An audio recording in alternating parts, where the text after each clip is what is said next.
off to another little project. This has been something that's been going on for over 10 years that I've been working on, and we're going to put some Sono Tubes in today for foundations. We're going to do it for the deck extension on the front of one of my buildings and a lean-to on the back of the building. It's 5 Sono Tubes. Should be able to knock this out in a few hours, and Dad's going to be joining us today, and you've seen him in one of my previous videos, but maybe you get to see him in action today in all his glory. Stick around. How's your day going? Mine's got more problems than the Vatican. We showed up here with the truck, shut it off. Look at the water tank on the back of the truck, and as soon as I went to start it, she wouldn't start. So it's called, in these trucks, 6-liter speak. It's a hot no start.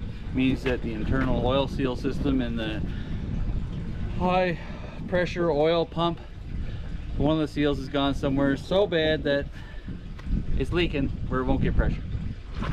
So now I went over, I put this deck on just right quick.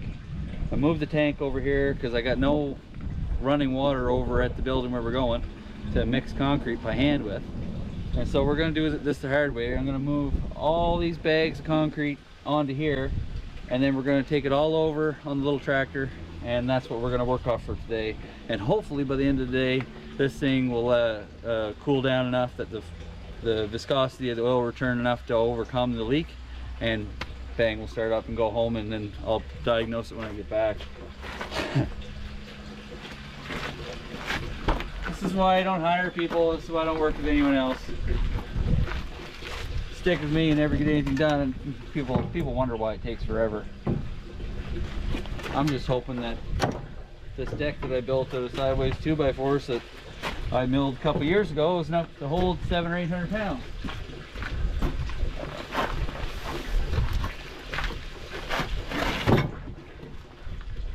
There's a lot.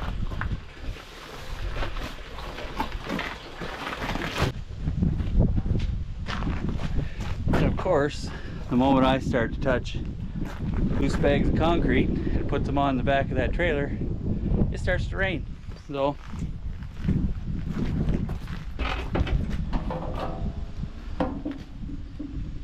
we do not have enough fuel.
So I've got the laser set up. I zeroed out I calibrated it to the top of that Sono Tube over there, and I added 4 feet because that's the length of the Sono Tube. I want them to be close to the same. Let's see where we come in. About 4 inches too deep there. We can fix that with slough, and then we'll be good to go. Excellent. Let's keep digging.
You want 3 of them, do you? Yep. One here, one there.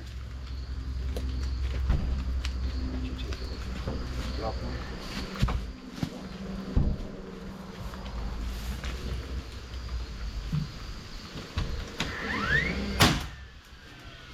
Which side of this is the inside? Okay. Now, you tag one. Just tag one right now. That trailer is that's probably the last deck that'll ever go on that trailer. I built it in fucking 4 minutes. Yeah, no, it's a great job. So pretty sure. Where's your pencil? Right here. Okay. Okay, now just take this and hold it up on the mark.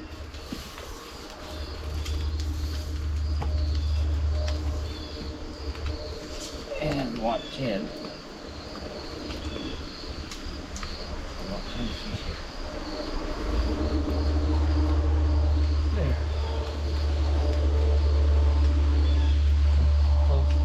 That's First shoe, and then there we go. Now, there's 10 on the inside, or if you like, hit. like where are we going? There's 10 feet right there. Yep, mark it.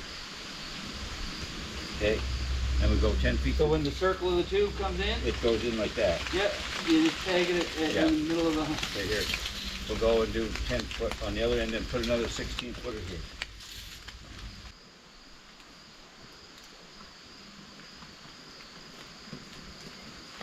You know.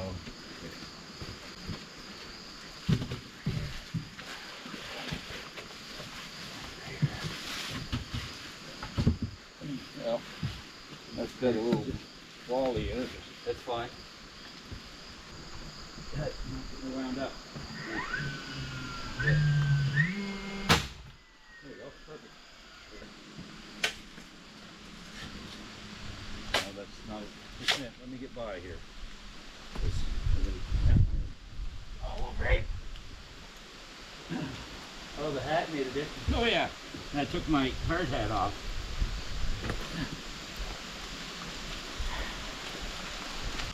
I just don't know here on this up here.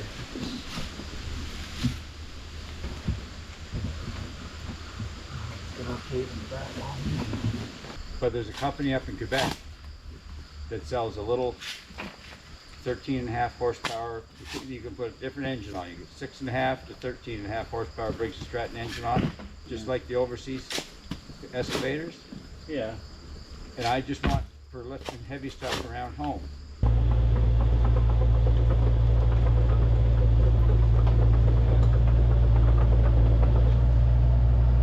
was going to hold something over the top of the tubes. Oh.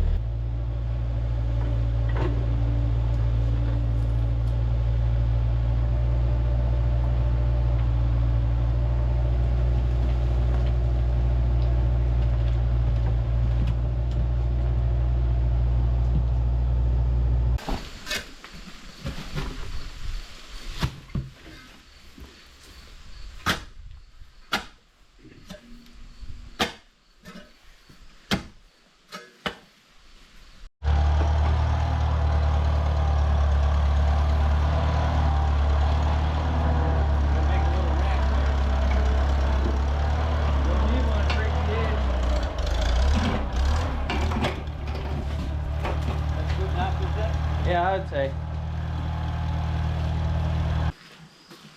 If your YouTube fans are interested in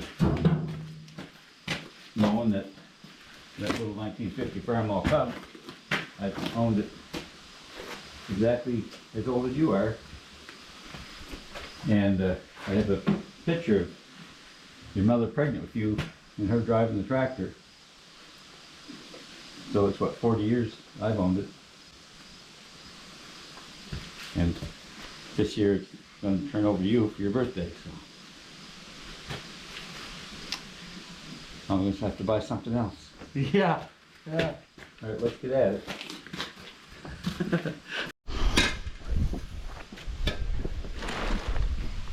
Of course, the moment I took the concrete out of the truck over there. Yeah, it started to rain. Yeah, literally, the moment. So I ran in and I borrowed a tarp from Gary. Yeah.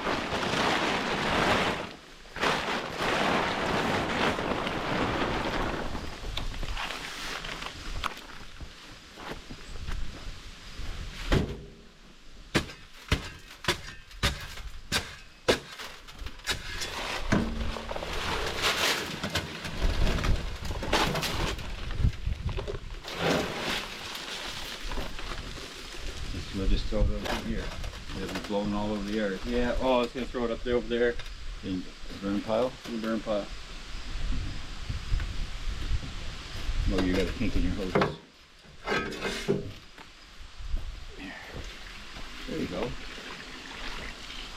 No, I could at one time.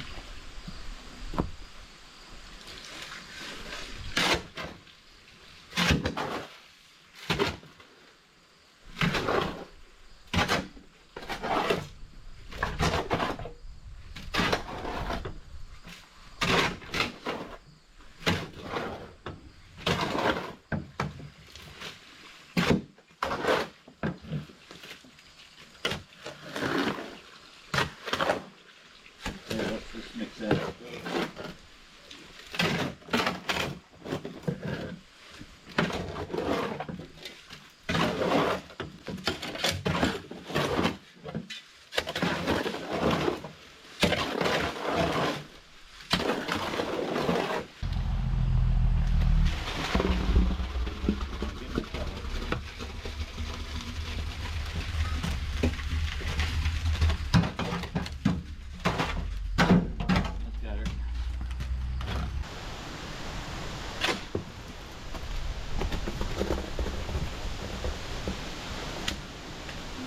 Crown her up. Crown her up just a little more. Just shrink.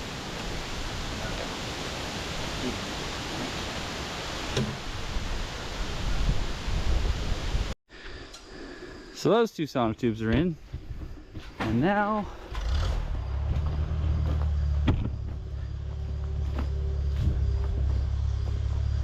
we're going to put the concrete into these ones. That's what it looks like, folks. Just that simple. It's going to be a bunch of different loads here, probably 15 runs into the Sono tubes with the wheelbarrow, but I mean it'll only take an hour and it'll all be done, set, ready to go. It's awesome.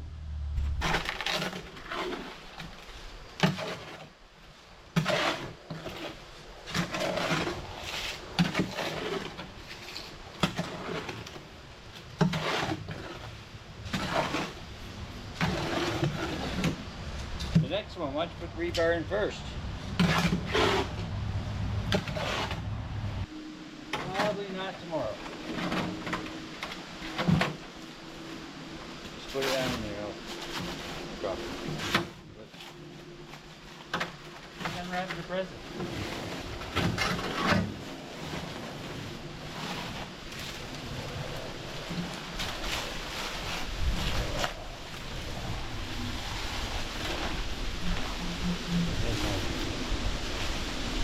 Better, you know, one that pays compound interest.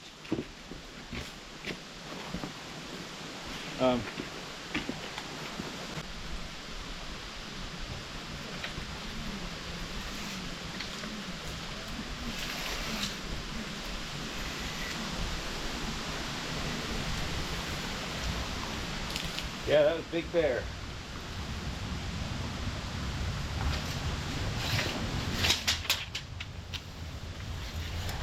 I thought so.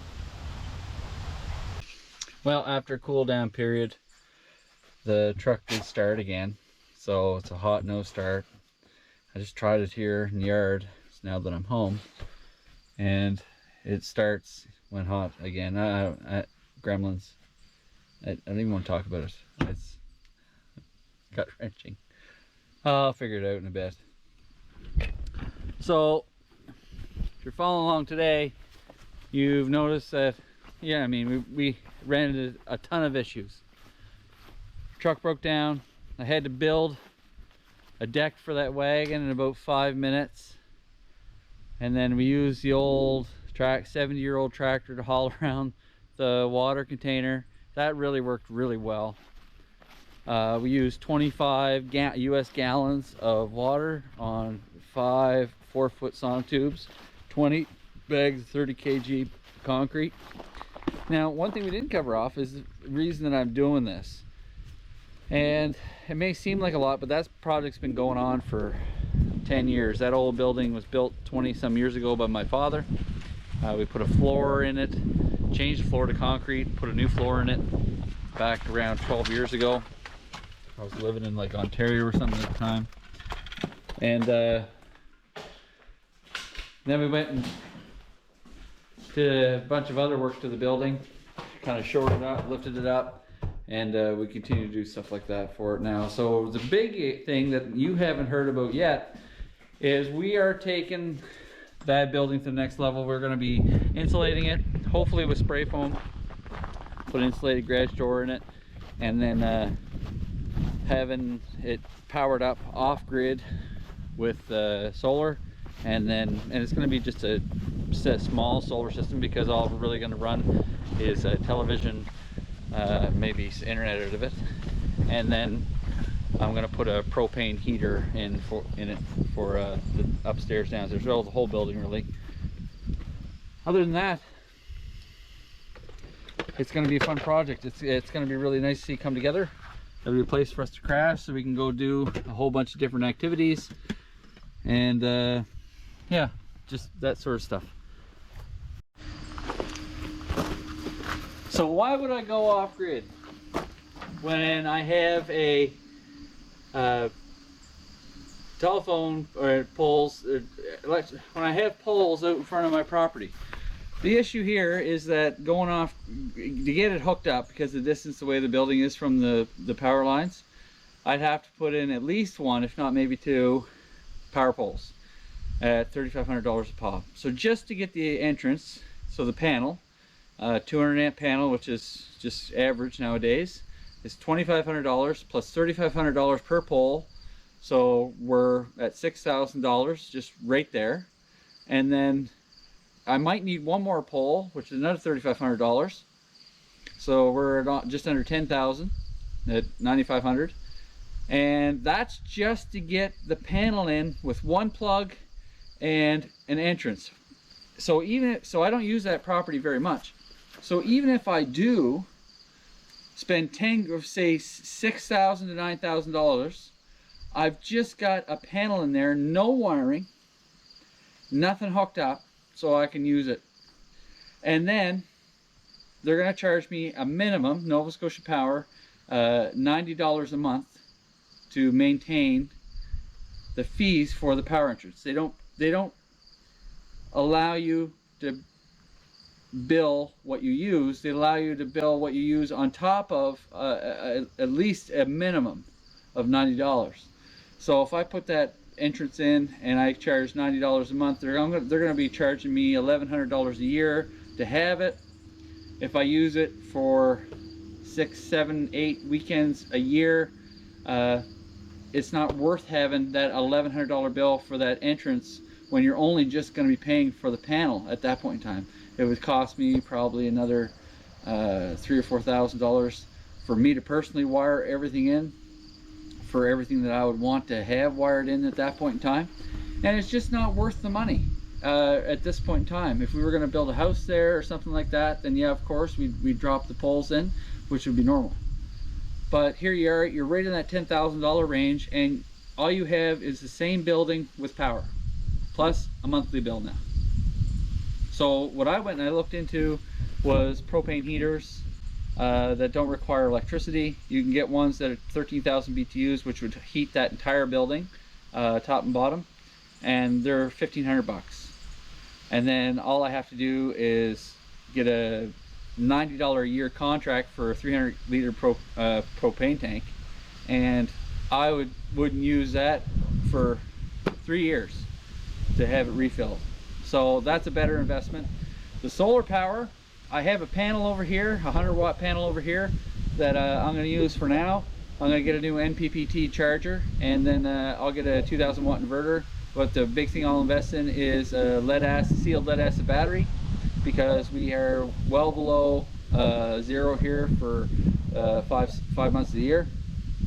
And the lead acid batteries, even though they have a lower rate of discharge when cold, they have more longevity because of the cold weather than some of the other phosphate batteries. So the other ones just don't work at all, and they get damaged while cold when charging. So that's one of the problems that we have. And we're going to cover that in a future episode. Once we get to the point where I put the solar system in, I'm going to be building a styrofoam box around the sealed lead acid battery inside the building, so that it will itself regulate its own temperature, and it should last for 15-20 years that way.